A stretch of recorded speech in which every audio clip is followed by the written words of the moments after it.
नमस्कार मित्रांनो, मी योजना घरत, स्मिथ संस्थापनाची संस्थापिका. स्मिथ समिधाच्या पुढील भागामध्ये आपणा सर्वांचं खूप खूप स्वागत. मित्रांनो,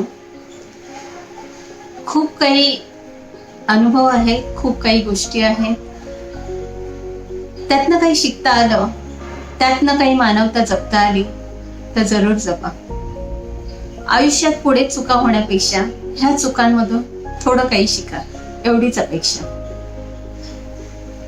मदर्स डेचा दिवस होता आणि खूप लोक आली होती. आणि जस्ट काही दिवसांपूर्वी एक आईचं ऍडमिशन झालं होतं आणि त्या आई स्टेबल होण्याची मी वाट बघत होते की त्या कधी स्टेबल होतील आणि कधी माझ्याशी बोलतील. परंतु झालं असे की पाहुणे भरपूर आले आणि त्या पाहुण्यांसमोर आईने आपलं मन मोकळं केलं. त्या मुलांनी त्यांना विचारलं की आई तुम्ही इथे कशा आलात. तेव्हा त्या आईने सांगितलं की त्या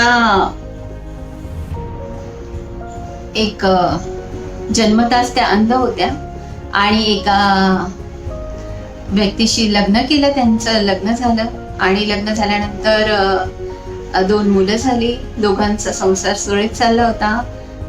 ते त्यांचे मिस्टर कुठे कामाला जायचे पण अशक्त होते, तब्येत थोडी नाजूक होती त्यांची. एक दिवस भावाने त्यांना सांगितलं, काही कागदपत्र त्यांच्या हाती लागले तर त्यांनी बघितलं की ते हे घराचे कागदपत्र तर भावाच्या नावाने आहे. त्यांनी भावाला विचारलं. भावाने ते पेपर्स हातात हिसकावून घेतले आणि सांगितलं हो हे घर माझं आहे आणि तुम्हाला खाली करावं लागणार. त्या भांडणामध्ये त्यांच्या मिस्टरांना हार्ट अटॅक आला आणि ऑन द स्पॉट डेथ झाली. त्यांनी रडून गागून झाला, दिवस झाला. नवऱ्याचं सगळं हे झाल्यानंतर दिराणी त्यांना सांगितलं की तुम्ही आता इथून निघून जा, घरातनं काढून टाकलं. त्यांनी काय केलं, थोडंफार किडूक मिडूक होतं, काही दागिने होते, ते सगळे घेऊन त्या माहेरी गेल्या. आपल्या 2 मुलांना घेऊन माहेरी गेल्यावर जोपर्यंत दागदागिने होते, पैसा अडका होता, तोपर्यंत माहेरच्यांनी सांभाळलं. त्यानंतर माहेरचे किरकिर करायला लागले, भांडणं करायला लागले, बोलायला लागले, पोरांना तरी कामाला पाठव, तू काम नाही करू शकत तर मोठ्या मुलाला कामाला पाठवलं. 2 दिवस झाले, 3 दिवस झाले, मुलगा आला नाही म्हणून छोट्याला पाठवलं. छोटा तर गायब झाला, परंतु मोठ्याचं प्रेत सापडलं. मोठ्याचं प्रेत सापडलं, तिथे दुःखाचा डोंगर कोसळला. छोटा मुलगा सापडला नाही. काही दिवस वाट पाहिली त्याची आणि माहेरच्यांनी तिला गावी जायचं म्हणून दादर स्टेशनवर आणून सोडलं. दादर स्टेशनला त्या आई भीक मागत दिवस काढत होते. त्यांना बऱ्याच लोकांनी सांगितलं गावच्या गाडीत बसून देतो वगैरे, पण त्या म्हणाले की नाही, मी काही कुठे जाणार नाही, मला इथे आणून सोडलं तर मी इथेच राहणार.